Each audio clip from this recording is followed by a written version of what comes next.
একটি কোম্পানি কিভাবে শুধু একটি ব্র্যান্ডের নয় বরং একটি জাতির অর্থনৈতিক স্বাবলম্বিতার প্রতীক হয়ে উঠতে পারে। ওয়ালটনের গল্পটি কেবল ফ্রিজ, টেলিভিশন বা মোবাইল ফোন তৈরির নয়, এটি আমদানি নির্ভরতা থেকে বেরিয়ে এসে দেশীয় শিল্প বিপ্লব ঘটানোর এক সাহসী পদক্ষেপের গল্প।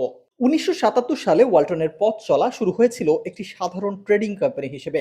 তখন বাংলাদেশের ইলেকট্রনিক্স বাজার ছিল পুরোপুরি বিদেশি পণ্যের দখলে। কিন্তু ওয়ালটনের স্বপ্ন ছিল ভিন্ন।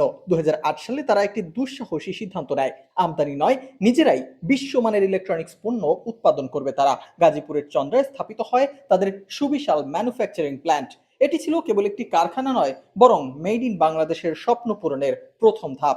বিদেশি প্রযুক্তির উপর নির্ভর না করে ওয়ালটন নিজস্ব গবেষণা ও উন্নয়নে বিপুল বিনিয়োগ করে। দেশীয় জলবায়ু ও বিদ্যুৎ ব্যবস্থার কথা মাথায় রেখে তারা ফ্রিজ, এয়ার কন্ডিশন, টেলিভিশন তৈরি করতে শুরু করে, যা গ্রাহকদের আস্থা দ্রুতই অর্জন করতে পারে। তাদের পণ্য তালিকায় একে একে যুক্ত হয় স্মার্টফোন, ল্যাপটপ, গৃহস্থলীর সরঞ্জাম সহ অত্যাধুনিক প্রযুক্তি সম্পন্ন পণ্য, যার কারণে ওয়ালটন খুব অল্প সময়ে নিজেদেরকে একটি বিশ্বমানের ব্র্যান্ড হিসেবে প্রমাণ করতে সক্ষম হয়। ওয়ালটনের সাফল্যের মূল কারণ ছিল সাশ্রয়ী মূল্যে বিশ্বমানের পণ্য সরবরাহ করা।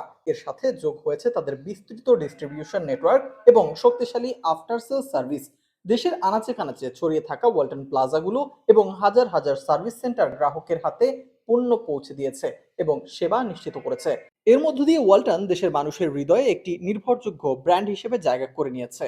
আজ ওয়ালটন শুধু বাংলাদেশের শীর্ষস্থানীয় ইলেকট্রনিক্স ব্র্যান্ড নয়, এটি একটি গর্বের নাম। একসময় পুরোপুরি আমদানিকারক নির্ভর একটি দেশ এখন ওয়ালটনের পণ্য রপ্তানি করে বিদেশের বাজারেও বাংলাদেশের প্রতিনিধিত্ব করছে। ওয়ালটনের এই সাফল্য প্রমাণ করে সঠিক পরিকল্পনা, দৃঢ় সংকল্প এবং দেশীয় মেধা দিয়ে একটি জাতি নিজেদের ভাগ্যের পরিবর্তন ঘটাতে পারে। ওয়ালটনের এই পথ চলা দেশীয় শিল্পের ইতিহাসে এক নতুন অধ্যায় ও অনুপ্রেরণার গল্প।